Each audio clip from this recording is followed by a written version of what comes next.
কোন হিন্দু ব্যক্তি যদি আসসালামু আলাইকুম বলে তবে তার জবাব কি দেওয়া উচিত? ভাইরা, ইসলাম আমাদেরকে অন্য ধর্মের মানুষদের সাথেও সৌজন্যতার শিক্ষা দেয়। আমরা একটা সমাজে যখন বসবাস করব, বিভিন্ন ধর্মের মানুষ, অন্যান্য ধর্মের মানুষের সাথে আমাদের সৌজন্য, সম্প্রীতি, সৌহার্দ্য থাকবে।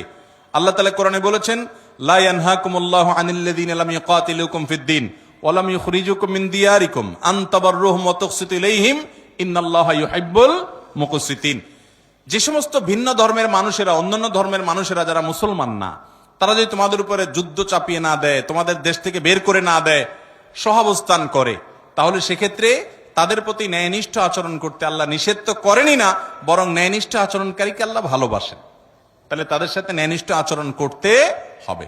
এখন সে আপনার সাথে কথা বলেছে, আপনি পাল্টা জবাব দিবেন। সে আপনার সাথে সুন্দর আচরণ করছে, আপনি অবশ্যই সুন্দর আচরণ করবেন। সে আপনাকে একটা কথা বলে অভিবাদন জানিয়েছে, আপনিও জবাব দিবেন। কিন্তু আসসালামু আলাইকুম ওয়া রাহমাতুল্লাহি ওয়া বারাকাতু, প্রথম কথা হলো যে সালাম এটা আল্লাহ তাআলার গুণবাচক নাম। যে আল্লাহর প্রতি বিশ্বাস করে না, গুণবাচক নামে বিশ্বাস করা তো অনেক পরের কথা, ঠিক না ঠিক? অতএব তিনি যদি আপনাকে আসসালামু আলাইকুম ওয়া রাহমাতুল্লাহ বলেন, আপনি সৌজন্যতার খাতিরে অবশ্যই জবাবে বলবেন ওয়া আলাইকুম। কি বলবেন? ওয়া আলাইকুম। আর এছাড়া সাধারণ যে অভিবাদন, সেগুলো জানাতে কোনো সমস্যা নেই। যেমন সে আপনাকে গুড মর্নিং বললো, থ্যাংক ইউ বললো, আপনি ওয়েলকাম বললেন, আপনি স্বাগতম বললেন। এই জাতীয় যে আপনার সচরাচর যে সমস্ত অভিবাদনগুলো করা হয়, সেগুলো করাতে কোনো অসুবিধা নাই। তবে ইসলামের এই অভিবাদনটা, এটা যেহেতু ইমানের সাথে সংশ্লিষ্ট অনেকটা, অতএব এটা ইমানদারদের জন্য রিজার্ভ। যদি আল্লাহর প্রতি কারোর ইমান নাই, এরকম কেউ আপনাকে সালাম দিয়ে দেয়, আপনি অবশ্যই সৌজন্যতা তার প্রতি দেখিয়ে তাকে ওয়ালাইকুম বলে রিপ্লাই বা জবাব দিবেন। অনেকে আছে অফিসের বস অন্য ধর্মের অনুসারী, সালাম না দিলে খুব রাগ করে, চাকরি যাওয়ারও ভয় আছে। তাহলে এরকম বিপদ হলে আপনি সালাম লম্বা করে মারবেন, কোনো অসুবিধা নেই। কথা বুঝতে পারছেন?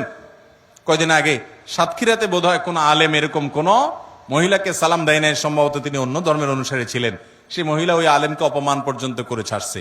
তো এরকম বহুত পাগল ছাগল, এরকম বহুত অশিক্ষিত অফিসারও এদেশে আছে, যে একজন মুসলমান তার ধর্মীয় দৃষ্টিকোণ থেকে, তার বিশ্বাসের জায়গা থেকে একটা কাজ তার করা না করার ব্যাপার থাকে। এটা নিয়ে আমার তো বলার কিছু নাই।